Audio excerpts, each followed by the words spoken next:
Shalom, saudara yang terkasih di dalam Kristus.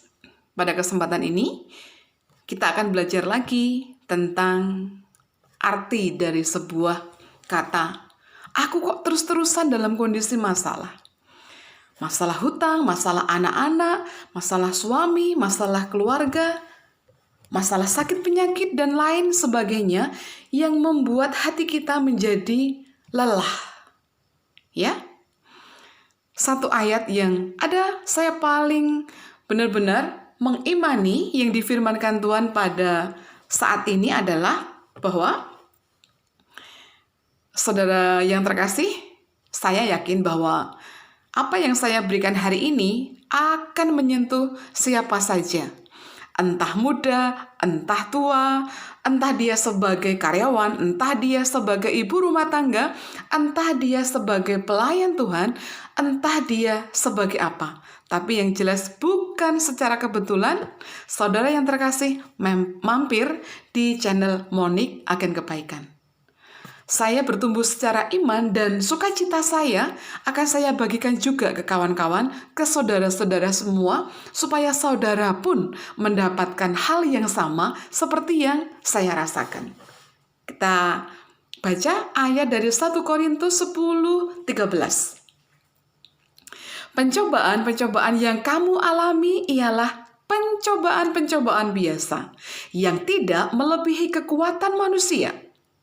Sebab Allah setia, dan karena itu Ia tidak akan membiarkan kamu dicobai melampaui kekuatanmu.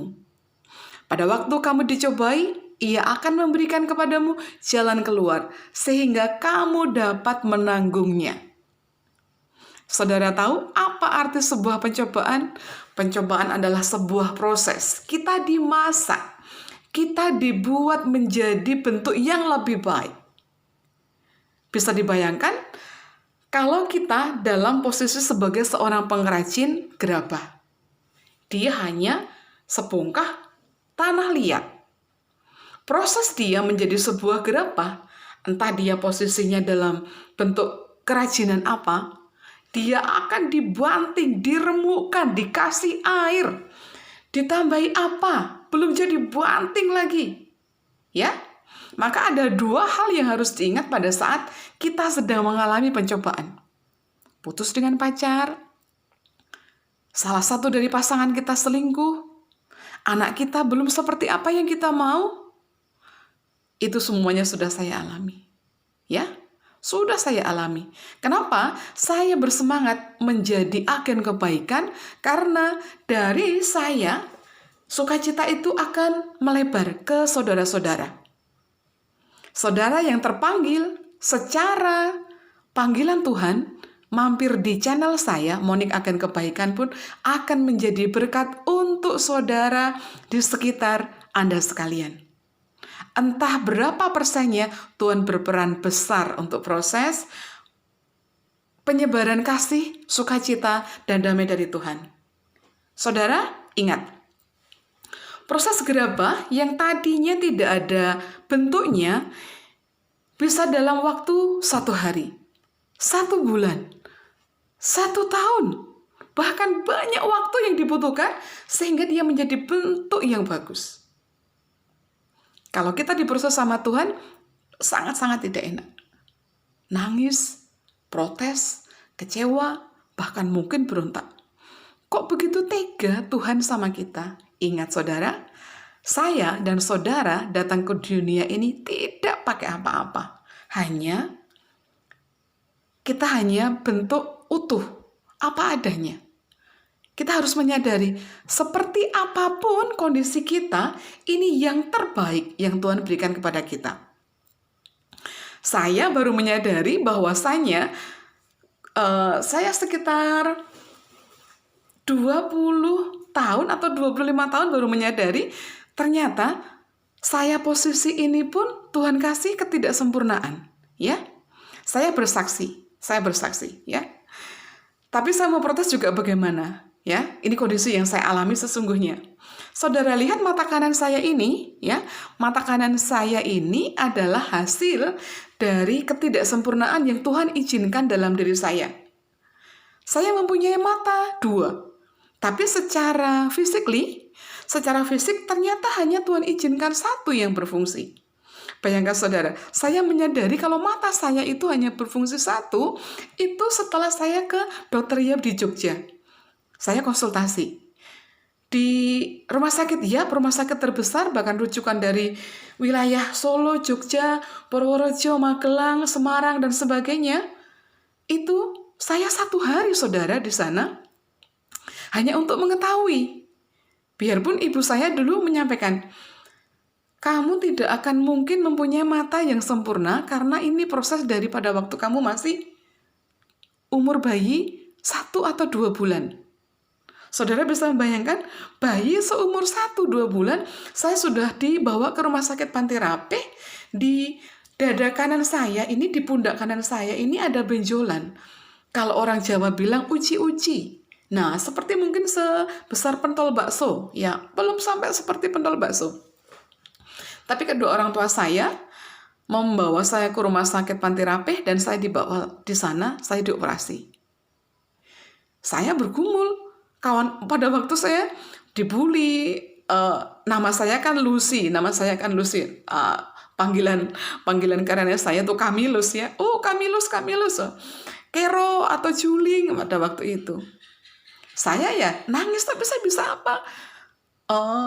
Mata saya 2, tapi yang 1 tidak berfungsi. Sehingga titik kornea yang di sebelah kanan saya ini, biar di seperti apapun, dengan lensa silinder apapun, jadi sederet ukuran kacamata, bukan ukuran kacamata, ukuran yang ada di rumah sakit Yap itu dari yang terkecil hanya untuk mata kanan saya berfungsi normal. Bisa membaca melalui lensa yang akan digunakan dari rumah sakit Yap. Nggak ada saudara. Nggak ada. Sampai suster pada waktu itu geleng-geleng. Ini kamu harus pakai yang mana? Ini nggak masuk. Nggak bisa terbaca. Enggak. Terus ditutupilah mata kanan saya untuk bisa baca. Yang kiri dengan lensa apapun itu keluar dan terbaca semua hurufnya. Tapi yang mata kanan ini nggak bisa saudara. Nggak bisa. Karena ternyata setelah ketemu dengan Profesor Dr. Wasisdi waktu itu, pada waktu saya masih sekitar 30 tahun, umur saya 30 tahun, jadi 10 tahun yang lalu, jam 5 sore, saudara. Saya sampai rumah sakit Yap itu jam 7 pagi, antri, daftar, cek ini itu, baru jam 5 sore, ketemu dengan Profesor Doktor. Ya, beliau sangat-sangat bijaksana menyampaikan. Ini selaput mata yang ke matanya Monik ini nggak ada. Terus dia ilustrasikan. Titik tengahnya ini nggak sampai, sudah terputus. Dari situ saya bilang, oh Tuhan, kenapa ini harus terjadi pada saya, ya kan? Jadi kalau saya ngomong dengan kawan-kawan pun kadang-kadang kawan-kawan heran, Monik ini kalau ngomong dengan aku iya, tapi kok matanya nggak fokus, dia bilang. Terus ya udahlah, ini kekurangan saya dan saya bersyukur. Ini mungkin masalah kecil ya saudara. Tapi bagi saya ya udah, Tuhan kasih kekurangan ini, tapi Tuhan kasih kelebihan yang lain, ya. Talenta yang lain yang Tuhan izinkan, saya bisa berbagi sukacita, damai sejahtera. Nah, ini contoh pergumulan yang saya hadapi. Mungkin pada waktu itu saya terjadi ikatan kontrak dengan kuasa kegelapan, berontak. Saudara tahu saya pernah ke dukun ya? Pernah ke dukun hanya karena saya dendam. Waktu itu saya akan ikut seleksi di kecamatan untuk bisa menjadi fasilitator kecamatan. Kuasa gelap waktu itu menguasai saya. Saya nggak tahu dari mana itu datangnya. Ya namanya juga belum bertumbuh dalam iman ya. Karena persaingan begitu ketat dan saya pergi ke dukun.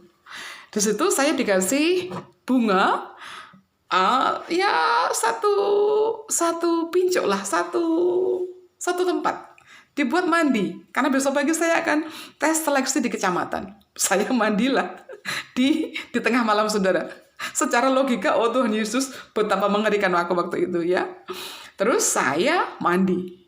Ini bagi saya pun pencobaan ya Tuhan. Kenapa saya bisa masuk dalam kuasa gelap waktu itu ya?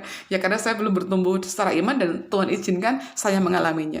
Dan saya pede masuk ke kecamatan setelah saya masuk di ritual itu. Ya saya Bangga dong, kan sudah kedukun ya. Sudah kedukun, sudah mandi kembang, sudah dijambi-jambi, katanya seperti itu. Nah, bagi saya pun itu percobaan. Tuhan Yesus, kok saya bisa merasakan dunia yang benar-benar, kenapa Tuhan waktu itu nggak jewer aku, ya kan? Nggak nyentil aku. Monik, stop. Enggak, Tuhan izinkan. Berlalu, saudara. Pencobaan berikutnya adalah pencobaan pada saat saya dibully, difitnah, bayangkan satu kantor saudara, tak ada satupun yang Tuhan pakai untuk menjadi kawan curhat saya. Saya dibully, difitnah, ngambil uang yang pada waktu saya awal ngajar itu sebesar 750, saudara. 750.000, ya. Saya secara manusiawi sudah berkeluarga, ngajar, butuhlah uang, tapi nggak ada terbersit pun niat saya ngambil uang. Karena warisan dari bapak ibu itu hanya satu, jujur aja. Jujur, jaga kebaikan, jangan menginginkan milik orang lain kalau itu bukan milikmu. Dan saya pegang teguh itu janji atau weling dari orang tua. Saya difitnah, saudara. Ngambil uang. Saya waktu itu ngajar di kelas 6, di samping itu ada ruang dapur. Saya selama ngajar tidak sampai di dapur, tapi fitnah itu keluar, Moni keluar dari kelas, buka buku dan ambil uang. Tuhan Yesus, kesaksian saudara akan saya sampaikan malam hari ini. Saat ini, apa yang terjadi? Saya manusiawi, sakit hati dong. Saya nggak ngambil, kok difitnah, ngambil uang, ya kan? Saya mohon izin kepada kepala sekolah, saya menemuilah itu si biang gosip. Nah, di situ saya bergumul, Pak Kepala, saya mohon izin, saya akan menemui si A karena saya difitnah. Padahal saya tidak merasa mengambil uang. Pada waktu saya kuliah, saudara tahu, saya lulus itu bukan karena saya, tapi karena Tuhan. Gaji saya sebagai seorang guru kecil di kampung, di Kalibawang itu pun satu bulan saudara bisa tahu 30.000, 80.000 karena saya ngajar, nari, nyanyi, bahasa Inggris, pramuka. Jadi ada sekitar 120.000. Secara logika, impossible, saudara. Benar-benar impossible. Bagaimana mungkin? Dan saya bisa kuliah. Jadi kalau saya sampai hari ini ada, itu bukan karena saya, saudara. Bukan karena saya, tapi karena kebaikan Tuhan yang Tuhan izinkan saya alami. Ya, saudara pun harus yakin bahwa pencobaan yang apapun saudara alami sampai detik ini bukan tanpa rencana. Maka ikhlaskanlah pada saat kita diproses sama Tuhan. Sakit, ya kan? Satu ruangan itu, semua ruang guru, satu sekolah itu pada waktu di sekolah tertentu, yayasannya sih Bonafit ya, yayasannya Bonafit, tapi tidak ada damai sejahtera di sana. Tapi saya bersyukur, kalau orang Jawa bilang di situ adalah kawah condro dimuko, artinya proses kita dimasak, proses kita digodok, supaya kita mateng. Secara iman kita akan ngomong, oh saya sedang diproses, Moni kerjakan bos, saya kerjakan dengan sukacita. Moni tolong cari lagu untuk besok kita bisa di gereja, saya cari tag. Pimpin lagunya, saya pimpin. Mereka semua ada di samping saya, saudara. Ada di samping saya. Ya, mereka pun ikut nyanyi. Tapi hati mereka dikuasai oleh kuasa gelap. Nah, bisik-bisik tetangga. Nah, saya bersyukur. Di situ saya diproses Tuhan. Hanya waktu itu setiap malam saya doakan. Dari Mazmur, saya sampaikan, doa orang teraniaya. Ya, Mazmur itu katakan doa orang teraniaya. Saya bacakan tiap pagi, siang, malam, pagi, siang, malam. Saya lanjutkan ceritanya. Saya datang ke pemfitnah itu dan dia, saya tidak menyampaikan itu. Saya dengan tenang bernegosiasi dengan dia. Pak, Bu, mari silahkan, saya tidak mempunyai kapasitas untuk membalas. Tuhan tahu semuanya. Apa yang terjadi, saudara? Dia jatuh dari plafon, ya. Itu bukan doa saya, karena itu bukan kapasitas saya untuk membalas. Ada sekitar berapa bulan dia tidak bisa jalan. Artinya apa? Kesetiaan kita menerima kondisi yang sedang Tuhan izinkan kepada kita, mungkin punya hutang, orang tua sakit keras, anak belum bertobat, atau kesusahan-kesusahan lain yang saudara alami, itu ada keindahan yang Tuhan izinkan. Akan Tuhan kasih upah kepada kita. Karena apa? Takaran kita 2 kilo, ya Tuhan kasih kita 2 kilo. Maka pada saat orang lain sedang mengalami pencobaan, yang bagi kita mungkin akan bertepuk tangan. Rasain lo, ya kan? Nah, kena kau. Kadangkala mulut kita pun menjadi kutuk untuk orang lain. Kita menjadi penghilang berkat untuk orang lain. Dan Tuhan sungguh tidak berkenan. Ya, Tuhan izinkan apa?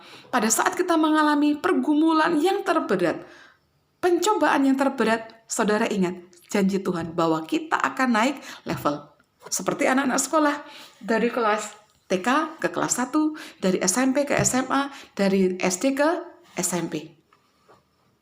Ya, maka dalam Yesaya 41 ayat 10, Tuhan Yesus firmankan, janganlah takut, sebab aku menyertai engkau. Janganlah bimbang, sebab aku ini Allahmu. Aku akan meneguhkan, bahkan akan menolong engkau. Aku akan memegang engkau dengan tangan kananku yang membawa kemenangan. Dan itu saya pegang janji Tuhan. Tuhan tahu kondisi saya. Oh, Monik ini memang harus di masa ekstrim. Ya, saya procot, lahir dari bayi, itu sudah ikut Tuhan.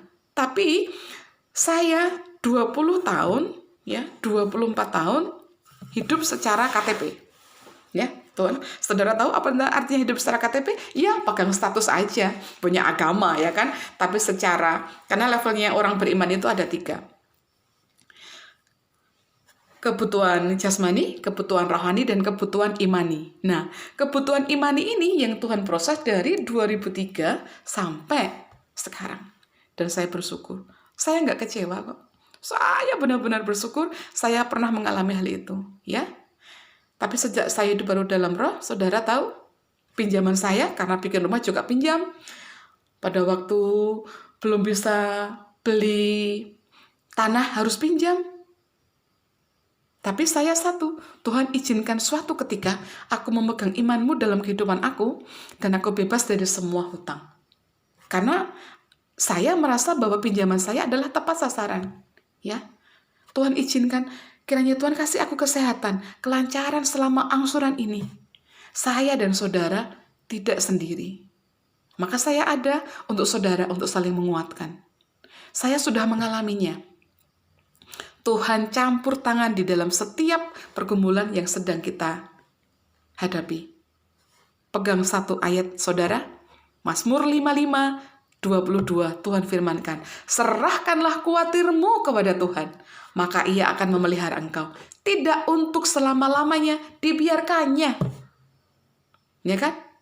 Ada saatnya Tuhan lepaskan, udah, Monik lepasin aja, biar dia merasakan bagaimana prosesnya itu. Nah, menikmati suatu proses daripada Tuhan ini butuh dua pihak. Kita menerima respon itu dengan penuh sukacita. Kita membuka diri untuk terjadinya perubahan. Maka pada saat terjadi pergumulan yang terberat dalam keluarga saya, perselingkuhan, ekonomi, saya pada saat suami mengalami pencobaan perselingkuhan, saya sudah mengampuni. Dan satu kata yang saya serahkan ke Tuhan, Tuhan, ubahkan aku dalam diri suami aku yang tidak bisa aku ubahkan. Dia adalah milik Tuhan. Dan Tuhan berikan jawabannya tepat. Saya udah berserah aja. Nah, pada saat berserah itu Tuhan yang bekerja. Tapi jangan tutup diri untuk terjadinya perubahan supaya kita pun Tuhan proses dengan baik. Jangan pernah nyangka bahwa Tuhan tidak tega. Oh, Tuhan tega, ya kan? Artinya apa? Saudara coba aja bikin salah dengan anak atau ngomel nggak jelas tapi tahu pokoknya intinya aku mau jajal Tuhan. Oh, jangan pernah mencobai Tuhan. Tuhan akan pakai semua alat, semua barang yang di rumah itu bicara dengan saudara. Entah apanya yang jatuh, entah pinggangnya jalan tahu-tahu kena meja, entah pisau yang tadi buat kerajang enak tahu-tahu meleset ke tangan. Nah, hal sekecil apapun Tuhan akan pakai untuk berkomunikasi dengan kita. Karena Tuhan kita adalah nyata. Tuhan kita adalah hidup. Yang dari dulu, sekarang, sampai selama-lamanya. Kita harus mengamini itu, saudara. Pergumulan yang saudara alami, yang saya alami, Tuhan izinkan supaya kita naik level. Untuk butuh naik level adalah proses. Dan proses itu tidak gampang, saudara. Tidak mudah, saudara. Sakit. Ya. Tapi kita bagaimana bisa menikmati sakit itu dengan penuh sukacita? Kita legowo. Monggo Tuhan, monggo. Tuhan mau pakai aku seperti apa? Monggo. Nah, penyerahan diri seutuhnya kepada Tuhan itu akan membantu kita mengenal suara hati. Ini suara hati kan nggak terdengar. Iya, kita harus latihan mengenal suara hati. Kalau suara hati itu bisa terdengar, "Hei, sini. Mungkin kita tidak akan butuh kepekaan, ketajaman nurani untuk kita berikan. Nah, kenapa dikatakan suara hati? Karena itu dari dalam. Itu tidak kelihatan. Beda dengan suara mulut yang pada saat saya manggil, Monik sini. Lah saya datang, itik, saya datang. Tapi kalau kondisinya suara hati, itu hanya dengan diam, Tuhan yang bicara dan berikan hikmat. Nggak bohong, saudara. Buka hati saudara untuk hadirat Tuhan. Iya dan amin. Itu akan terjadi. Syaratnya apa? Buka diri saudara. Serahin semuanya.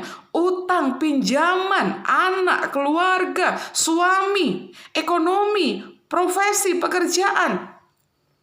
Rumah yang belum laku. Ya, Tuhan akan jamah setiap pergumulan itu. Yang sedang saudara alami, yang sedang saya alami, dalam iman. Tuhan akan mempunyai proyek yang pada 2-3 minggu lagi ini butuh keputusan. Biar rencanamu saja yang terjadi.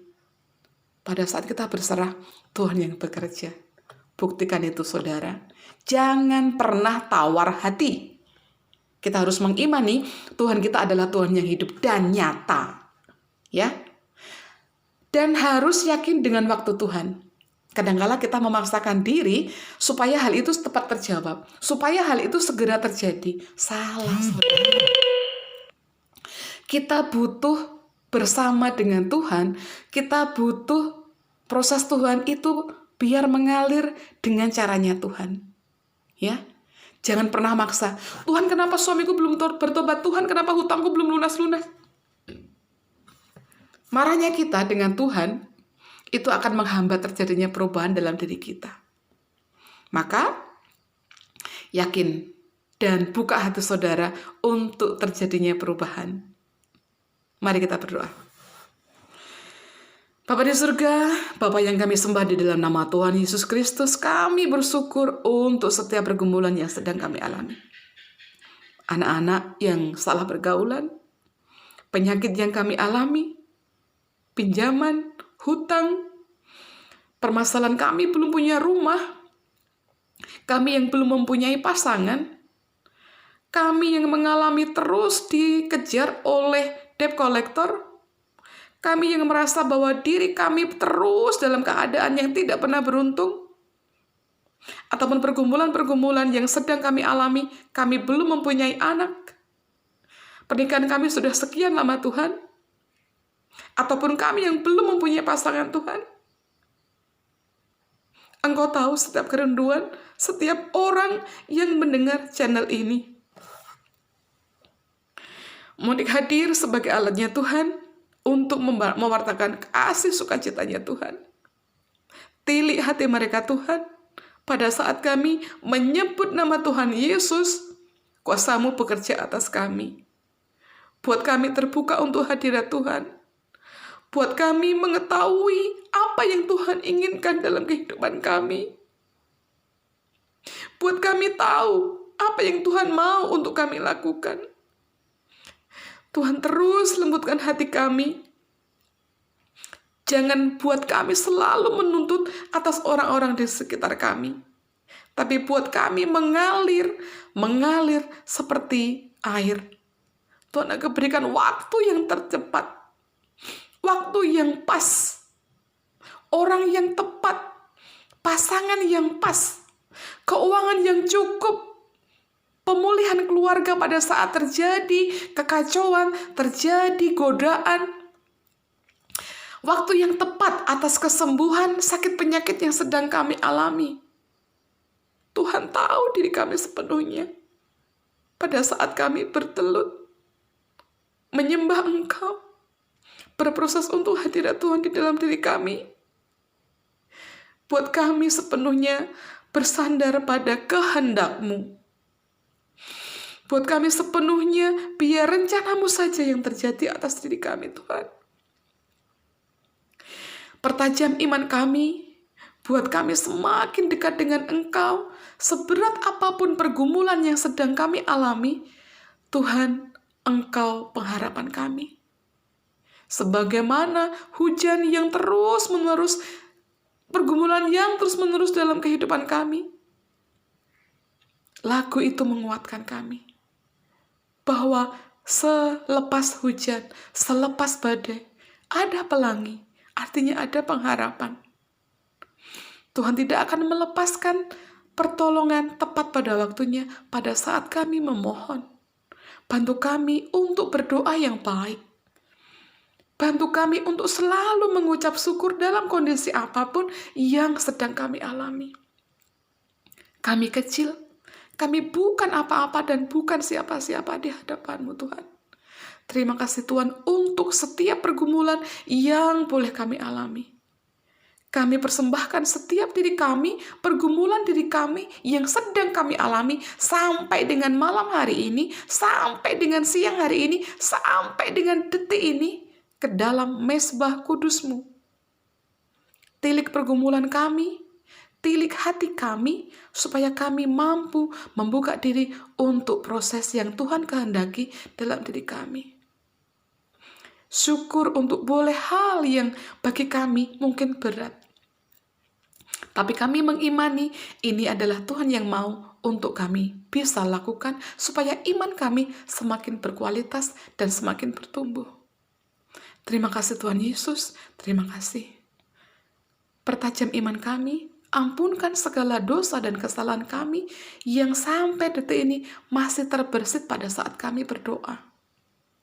Kami menyerahkan saudara-saudara kami yang mendengarkan channel Harmonik Agen Kebaikan Tuhan selalu mendapatkan perubahan di dalam nama Yesus. Mendapatkan lawatan yang sempurna dalam Tuhan Yesus. Mendapat penyelesaian yang sempurna daripada Tuhan Yesus. Mendapat perubahan yang sempurna dalam nama Tuhan Yesus. Inilah doa, sembahyang, dan syukur kami. Terima kasih Tuhan Yesus. Terima kasih Tuhan Yesus. Berkati saudara-saudara kami. Dalam nama Yesus kami berdoa dan mengucap syukur. Haleluya. Amin. Di dalam nama Bapa dan Putra dan Roh Kudus. Amin. Shalom. Tuhan Yesus memberkati dan tetaplah menjadi agen kebaikannya Tuhan. Salam.